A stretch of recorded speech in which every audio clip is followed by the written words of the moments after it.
आज के इस वीडियो में हम स्टैचू ऑफ यूनिटी के महत्वपूर्ण प्रश्नों को देखेंगे। जैसे कि यहाँ पे कई सारे प्रश्न आपके सामने आ सकते हैं। कुछ प्रश्न करंट के होंगे और कुछ प्रश्न स्टैटिक जीके के रूप में भी पूछे जा सकते हैं। अगर आपको इस वीडियो का पीडीएफ चाहिए तो आप डाउनलोड कर सकते हैं और उसके लिए आपको ये वाला ऐप डाउनलोड करना होगा, जिसका लिंक वीडियो के डिस्क्रिप्शन में और पहले कमेंट बॉक्स में मिल जाएगा।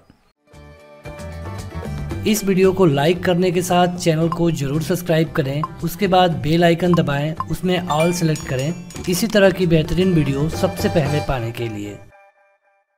देखिए यहाँ पे पहला क्वेश्चन आ चुका है और इसी तरह यहाँ पे जो भी इससे रिलेटेड क्वेश्चन आपके परीक्षा में पूछे जा सकते हैं हम सबको कवर कर लेंगे। आपको केवल 5 मिनट देना होगा और आपका करीब 25 क्वेश्चन तैयार हो जाएगा। जब आपके सामने एक क्वेश्चन है तो आप अपना उत्तर कमेंट करके बता सकते हैं। क्वेश्चन है कि स्टैचू ऑफ यूनिटी किस महापुरुष की प्रतिमा है। वैसे तो ये बहुत आसान क्वेश्चन है और इसके लिए सही उत्तर होगा सरदार वल्लभ भाई पटेल। सरदार वल्लभ भाई पटेल भारत के पहले गृह मंत्री थे और आपको पता होगा कि जब भारत आज़ाद हुआ तो ढेर सारे रियासतों में बटा हुआ था। तो इन रियासतों को एक साथ मिलाने का काम किया वल्लभ भाई पटेल ने, इसलिए इनकी जो मूर्ति बनी उसको यूनिटी नाम दिया गया, मतलब कि स्टैचू ऑफ यूनिटी, और ये है सरदार वल्लभ भाई पटेल की। अगला है कि स्टैचू ऑफ यूनिटी की नींव कब रखी गई थी। देखिए ये जो हमारे मौजूदा प्रधानमंत्री हैं नरेंद्र मोदी, ये उस समय मुख्यमंत्री थे गुजरात के। तो आपको बताना है कि कब, मतलब किस सन में। आपसे ये भी पूछा जा सकता था कि किसने रखी, तो ये रखी गई थी नरेंद्र मोदी के द्वारा, सीएम नरेंद्र मोदी के द्वारा, जो कि गुजरात के सीएम थे, और सन था 2013। तो अगला क्वेश्चन है कि स्टैचू ऑफ यूनिटी की स्थापना कहाँ पर की गई है। तो देखिए गुजरात की बात करें तो गुजरात में जो नर्मदा नदी है इसी के किनारे इसकी स्थापना की गई है। तो इसके लिए सही उत्तर होगा गुजरात, नर्मदा नदी के किनारे। अगला है कि स्टैचू ऑफ यूनिटी किस नदी के किनारे है। तो अगेन वही क्वेश्चन है, नर्मदा नदी के किनारे है स्टैचू ऑफ यूनिटी। आगे बढ़ते हैं तो अगला क्वेश्चन है कि स्टैचू ऑफ यूनिटी की ऊंचाई कितनी है। ये बहुत महत्वपूर्ण क्वेश्चन है और जब भी आपसे ये वाला क्वेश्चन पूछा जाए तो आप इस बात का ध्यान रखिए कि जो आपको ऑप्शंस दिए गए हैं वो मीटर में है या फिर फुट में है। अगर वो मीटर में होगा तो आपका सही उत्तर होगा 182। अगर वो ऑप्शन फीट में होंगे तो आपका सही उत्तर होगा 597, यानी कि इसकी ऊंचाई है 182 मीटर या फिर 597 फीट। अगला है कि स्टैचू ऑफ यूनिटी से पहले दुनिया की सबसे ऊंची प्रतिमा कौन सी थी। देखिए जैसा कि आपको पता है कि पूरे विश्व में स्टैचू ऑफ यूनिटी इस समय सबसे बड़ी मूर्ति है, प्रतिमा है। लेकिन जब ये नहीं बनी थी कंप्लीट तो इससे पहले भी कोई तो रहा होगा, तो वो था 153 मीटर चौड़ा और ये था चीन में एक मूर्ति, और चीन में भगवान बुद्ध की मूर्ति थी, जो कि स्टैचू ऑफ यूनिटी से पहले दुनिया की सबसे बड़ी मूर्ति हुआ करती थी। उसकी लंबाई कितनी है 183।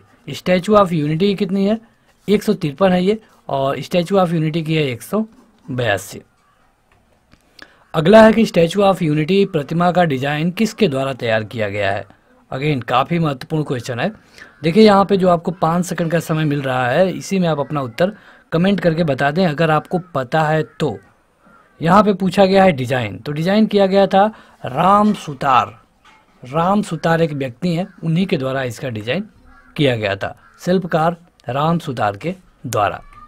अगला है कि स्टैचू ऑफ यूनिटी की प्रतिमा किस कंपनी द्वारा बनाई गई। देखिए ये तो इंजीनियर थे ना राम सुतार, लेकिन कोई ना कोई कंपनी बनाई होगी, क्योंकि उतनी बड़ी मूर्ति है, उसको लगाना बनाना इतनी आसान बात नहीं है। तो ये बनाया गया था एक महत्वपूर्ण कंपनी के द्वारा, जिसको आप कहते हैं L&T, Larsen and Toubro. L&T, Larsen and Toubro. अगला क्वेश्चन है कि L&T के चेयरमैन कौन है। देखिए जब पूछा जाएगा कंपनी तो जाहिर सी बात है कि कंपनी के चेयरमैन भी पूछ सकता है, वो भी इस समय। ये वीडियो आपको 2021 में मिल रहा है, 2021 मार्च। तो इस समय जो चेयरमैन है उनका नाम है एम नाइक। अगला क्वेश्चन है कि स्टैचू ऑफ यूनिटी का अनावरण कब किया गया था। अनावरण मतलब कि उद्घाटन कर सकते हैं आप, तो इसको कब सबके लिए ओपन कर दिया गया। तो स्टैचू ऑफ यूनिटी को श्री नरेंद्र मोदी के द्वारा अनावरण किया गया 2018 में, और डेट था वो बहुत महत्वपूर्ण है, ये है 31 अक्टूबर। 31 अक्टूबर। अगला है कि स्टैचू ऑफ यूनिटी के लिए लोहा जुटाने के लिए किस ट्रस्ट का गठन किया गया था। देखिए इसमें सरकार ने कहा था, जो गुजरात सरकार थी, कि इसमें हम सरकारी धन को थोड़ा कम, लेकिन जो लोहा है हम पब्लिक से कलेक्ट करेंगे। तो जब पब्लिक से कलेक्ट करना है उतना ज़्यादा लोहा, तो इसके लिए एक ट्रस्ट बनाया गया था और उस ट्रस्ट का नाम पूछा गया है। उस ट्रस्ट का नाम था सरदार वल्लभ भाई पटेल राष्ट्रीय एकता ट्रस्ट। आगे बढ़ते हैं, उससे पहले आशा है कि आपने इस वीडियो को लाइक कर दिया होगा। पीडीएफ चाहिए तो आप ऐप डाउनलोड कर सकते हैं, जिसका लिंक वीडियो के डिस्क्रिप्शन में मिल जाएगा। रन फॉर यूनिटी नामक मैराथन दौड़ का आयोजन पहली बार कब किया गया था। देखिए ये अब हर साल होता है, लेकिन यहाँ पे पूछा गया है कि पहली बार किस सन में किया गया। रन फॉर यूनिटी, ये जो रन फॉर यूनिटी है कई बार आपको स्टेट वाइज भी देखने को मिलती है, लेकिन ये जो क्वेश्चन है ये पूरे देश के लिए है। ये किया गया था 15 दिसंबर 2013 को। अगला है कि स्टैचू ऑफ यूनिटी को कितने किलोमीटर दूर से देखा जा सकता है।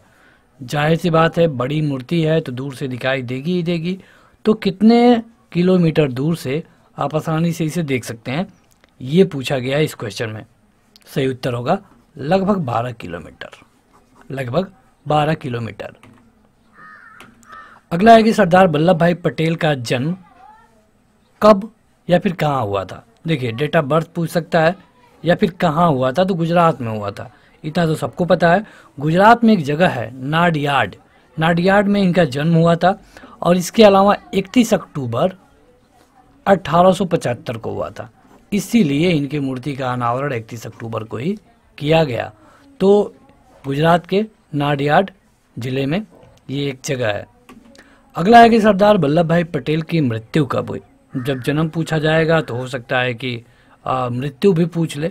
तो मृत्यु हुई थी भारत को आज़ादी मिलने के बाद। हमने आपको बताया कि ये भारत के पहले गृह मंत्री थे। हालांकि बात हो रही है अंतरिम सरकार की, जब चुनाव नहीं हुए थे।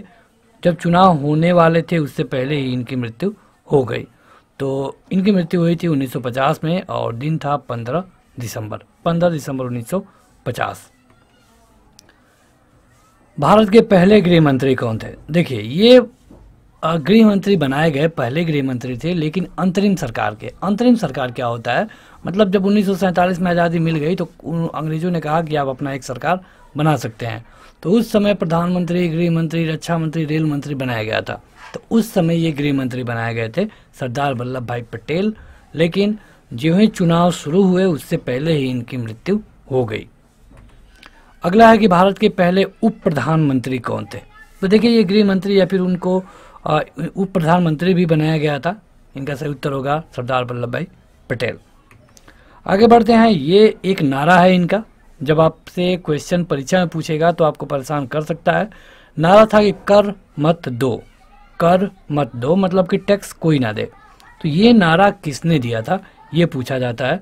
तो सही उत्तर होगा सरदार वल्लभ भाई पटेल। देखिए सरदार वल्लभ भाई पटेल को राष्ट्रीय कांग्रेस का अध्यक्ष भी चुना गया था। आपको बताना है कब और कहाँ के अधिवेशन में। तो कब पूछेगा तो 1931 में। कहाँ के अधिवेशन में तो कराची के अधिवेशन में। 1931 कराची अधिवेशन। अगला क्वेश्चन है कि सरदार वल्लभ भाई पटेल के नाम से अंतर्राष्ट्रीय हवाई अड्डा कहाँ पर है। जाहिर सी बात है कि इतने विशिष्ट व्यक्ति हैं तो उनके नाम से हवाई अड्डा तो है ही। अंतर्राष्ट्रीय हवाई अड्डा है, ये है गुजरात में और गुजरात के अहमदाबाद में। अगला क्वेश्चन है कि वल्लभ भाई पटेल को मरणोपरांत भारत रत्न दिया गया था। देखिए भारत रत्न बहुत बाद में शुरू हुआ। इनकी मृत्यु 1950 में हो गई और भारत रत्न शुरू हुआ 1954 में। तो इनको भारत रत्न मरणोपरांत ही दिया जा सकता था, जो कि दिया गया 1991 में। आगे बढ़ते हैं, तो अगला है कि सरदार वल्लभ भाई पटेल को सरदार की उपाधि किसने दी। ये क्वेश्चन स्टैटिक की दृष्टि से काफ़ी महत्वपूर्ण है, बहुत बार पूछा भी गया है। देखिए एक सत्याग्रह हो रहा था, किसान आंदोलन था। इस समय भी किसान आंदोलन चल रहा है। तो बारदोली का एक सत्याग्रह था, वहाँ पे जब ये गए उनका सपोर्ट किया तो जो वहाँ की महिलाएं थी उन्होंने इनको कहा कि आप तो सरदार हैं, यानी कि वल्लभ भाई पटेल उनका नाम था और उनके आगे जुट गया सरदार। पूरा नाम हो गया सरदार वल्लभ भाई पटेल।